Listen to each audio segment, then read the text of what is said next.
Hi, church. We sure appreciate you watching our Five for Faith video series, and we hope that this has some value to your day. And we'll keep cranking them out if they are. So give us some feedback. We really appreciate it. In part one of this video, I shared my top 5 men of faith in the Bible, and so today we're going to talk about the 5 women of faith that just kind of as a focus of 5 of them, and it was hard to narrow down 5 ladies. There's so many to choose from. But first of all, we want to start in the book of Hebrews, chapter 11, verse 1, to find kind of this basis of what faith looks like.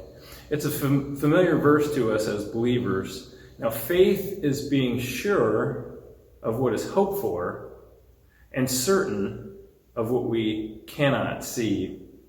And with that as our definition, we have lots of faithful men and women throughout Scripture that we can follow and emulate their examples.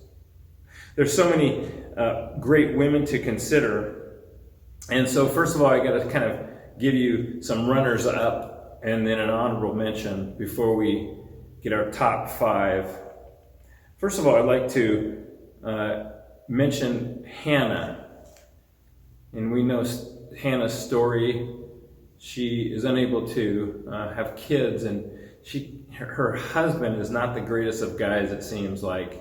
And yet she prays to God and follows him, and God honors that faith of Hannah and gives her a son. And we know her son Samuel becomes a prophet, and she gives him back to the Lord out of faithfulness. We can have a story of Mary Magdalene. We know her story, how she followed Christ in a point where most everybody else deserted him, and yet we have the faithfulness of Mary Magdalene to the end, following Jesus. Sarah, another example of somebody faithfully following her husband, and eventually I think she was won over to God. God changed her name, and she was a great follower of Christ and his promises. My honorable mention, though, goes to Deborah. We remember the story of Deborah in the book of Judges. In fact, she was a faithful judge to her people. She led the Jews with compassion and courage and followed God.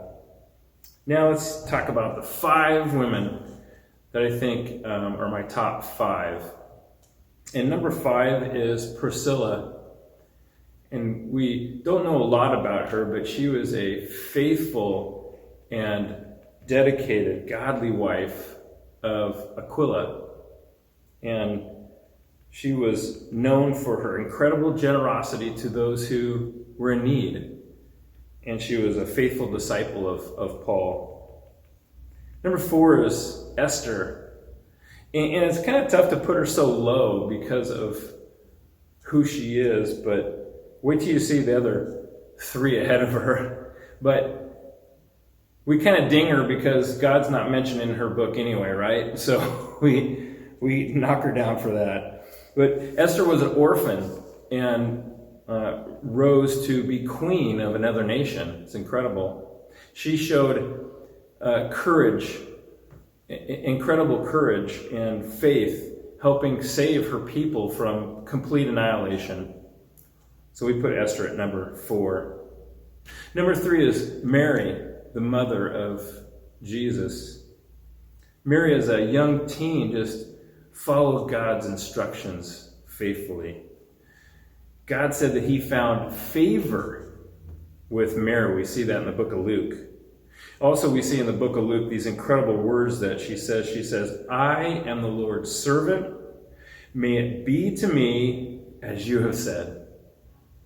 She also shares right after that this incredible song that I encourage you to read and read often, how faithful the Lord was in her life, and she shares it in song. Number 2 is Rahab. Rahab has a reputation of not being a very nice gal in terms of her lifestyle. She's called a prostitute. But we find her story in the book of Joshua. And God honored her for lying. And that's something we can certainly talk about and work on that in another time. But her testimony is an amazing one. She heard about the Lord and what the people were doing as they came to her land. And she said that people's hearts melted in fear. And she said these words, "The Lord your God is God, and he is God in heaven above and on earth below." In Hebrews 11 it says, "By faith Rahab welcomed the spies, and she was saved because of her obedience." And then later, she would marry within the Jewish clan and be one of in the line of Jesus Christ, the great grandma of Christ. Amazing. And finally, the number one woman of faith goes to Ruth. Just like Rahab, Ruth was a foreigner in terms of where she stood in the Jewish community. And she too became in the line and genealogy of Jesus Christ. Faithfulness is throughout the 4 chapters in the namesake of her book, Ruth. She followed her mother-in-law, Naomi, even when her husband dies. And she says these awesome words, "Where you go, I will go. Your people will be my people, and your God, he's going to be my God." Ruth would, like I said, eventually marry a Jew, and this Jew just happens to be in the line of David, and obviously later in the kingly line through all the way to Jesus.